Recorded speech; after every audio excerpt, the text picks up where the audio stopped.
Monsieur le Président de l'Assemblée constituante, Mesdames et Messieurs, ministres, députés, militants, délégués, chers amis, chers camarades, au nom d'Harlem Désir, le premier secrétaire du Parti socialiste, et Jean-Christophe Cambadélis, le secrétaire aux relations internationales, je veux vous transmettre mes plus sincères salutations et mes meilleurs vœux pour le deuxième congrès des Takatoll.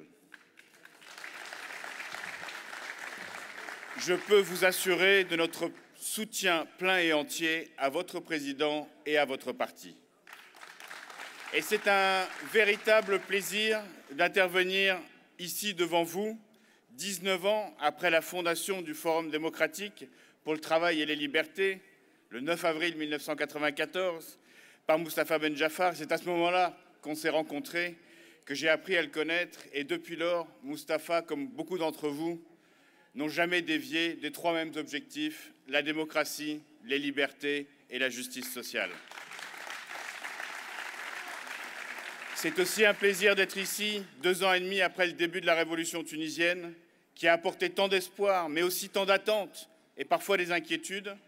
2 ans et demi pendant lesquels Takatoll a toujours défendu une ligne pragmatique, une ligne de refus des extrêmes, une ligne de refus de la bipolarisation, et encore et toujours la liberté, la démocratie et la justice sociale. Et c'est aussi un plaisir d'être ici le jour même de la visite en Tunisie de François Hollande, la première visite depuis la révolution tunisienne d'un président de la République française, qui marque un moment important et clé de l'amitié franco-tunisienne. Chers délégués, nous le savons, la tâche n'est pas facile. Entrer dans la démocratie après tant d'années de dictature, la faire vivre et trouver un point d'équilibre entre tous les points de vue multiples et fondamentalement parfois divergents qui ont émergé de la révolution tunisienne n'est pas aisé. Il est toujours facile de critiquer, et on entend beaucoup de critiques, mais il est beaucoup plus difficile d'agir dans l'intérêt du pays. Et le président de l'Assemblée constituante s'y attelle, et je veux saluer son action qui a permis d'accomplir des progrès importants en Tunisie. D'abord en obtenant même l'Assemblée constituante, ce qui n'était pas évident au début. Et puis, au vu des progrès qualitatifs aujourd'hui du projet de constitution qui sont indéniables par rapport aux versions précédentes. Ça a été le fruit du dialogue, ça a été le fruit de discussions avec l'ensemble de la société tunisienne. Et ce nouveau projet comporte des avancées indéniables reconnues par tous. Le caractère civil de l'État, le caractère universel des droits de l'homme, l'égalité dans la citoyenneté entre les hommes et les femmes, ce sont des acquis pour beaucoup des députés des Takatoll que je voudrais saluer. Plus on avance dans la rédaction de cette Constitution, et plus d'ailleurs cette Constitution ressemble à votre programme électoral de 2011, et c'est plutôt une bonne nouvelle. Tout n'est certes pas réglé, et notamment la question de la place du religieux, mais les socialistes français sont confiants. Et c'est grâce à votre acharnement, c'est grâce au rôle de modérateur de Moustapha Ben Jaffar qui a pu faire converger les différents points de vue, un travail de persuasion qui a fait que ce projet de constitution passera bientôt le seuil du vote à l'Assemblée nationale constituante, et c'est là notre souhait le plus cher. C'est l'intérêt supérieur de la Tunisie qui vous anime, et avec cette volonté permanente de sauvegarder les acquis démocratiques de la Révolution et de les faire progresser toujours. Le Parti socialiste salue ce combat de toujours pour la justice, pour les droits de l'homme et pour la démocratie. C'est la constitution de tous les Tunisiens que vous êtes en train d'écrire, et il est essentiel que les règles du jeu soient écrites et acceptées par tous. Certains d'entre vous ont des enfants, et vous savez très bien que si on ne fixe pas les règles du jeu avant qu'ils commencent à jouer, ça finit toujours en pagaille.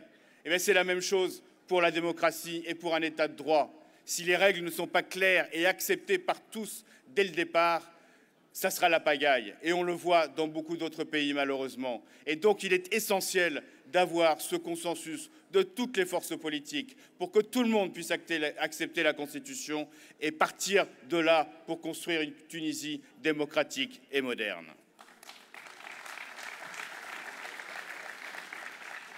Le Parti socialiste souhaite que ce projet de constitution puisse aboutir rapidement maintenant pour permettre à des élections libres d'être organisées afin que la Tunisie puisse passer aussi à autre chose. Parce que nous le savons, les revendications des citoyens, c'est une aspiration au social, c'est une aspiration à du progrès économique et c'est ça qui sera la priorité une fois que la Constitution sera adoptée et une fois que les élections auront lieu. Parce que c'est ça votre combat d'État catholique. C'est aussi le combat, et nous ne l'oublions jamais, pour la justice sociale et pour le progrès économique et une économie qui soit véritablement, qui prenne en compte les intérêts de tous les Tunisiens. Et je veux saluer l'action de vos ministres, Khelil Zaouia, Eliès Fakfa et tous les autres qui, au quotidien, font que la Tunisie marche vers le progrès social.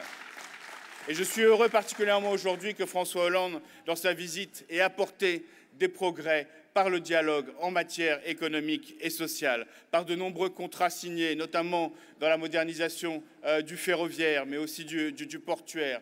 C'est une visite importante pour l'économie de la Tunisie. Mais c'est une visite aussi importante sur le plan politique, car François Hollande a reconnu les blessures subies par la relation franco-tunisienne pendant la Révolution.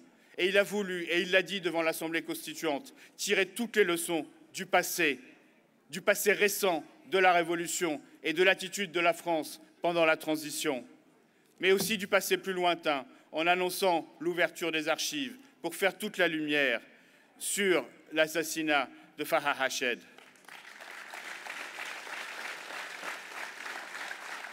Et je veux profiter de ce moment pour saluer aussi la mémoire d'un autre martyr, Choukri Belaïd. Chers délégués, la période à venir sera cruciale pour la Tunisie, pour le monde arabe et pour l'ensemble du monde. Vous avez été précurseurs dans la Révolution.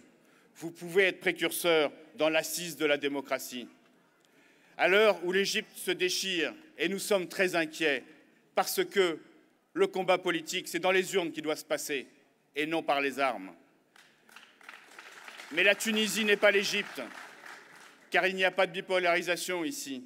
Car il n'y a pas blanc ou noir, car il y a une recherche constante du consensus, car il y a État catholique.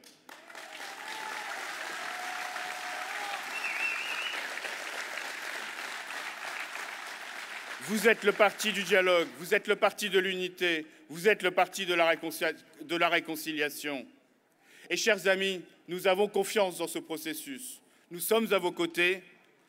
Mais vous avez aussi un devoir de réussite pour la Tunisie et pour l'ensemble du monde arabe. Moustapha Ben Jaffa est toujours resté fidèle à ses convictions et je suis persuadé qu'il reste l'homme de la situation pour finaliser la transition démocratique en Tunisie. Chers amis, gardez le cap, comme vous l'avez toujours fait depuis le 9 avril 1994, depuis le 14 janvier 2011. Restez fidèles à vos valeurs, vos convictions, votre projet. Les socialistes sont avec vous. Vive la Tunisie libre, démocratique et sociale. Vive l'amitié franco-tunisienne. Vive l'amitié entre les socialistes français et État catholique.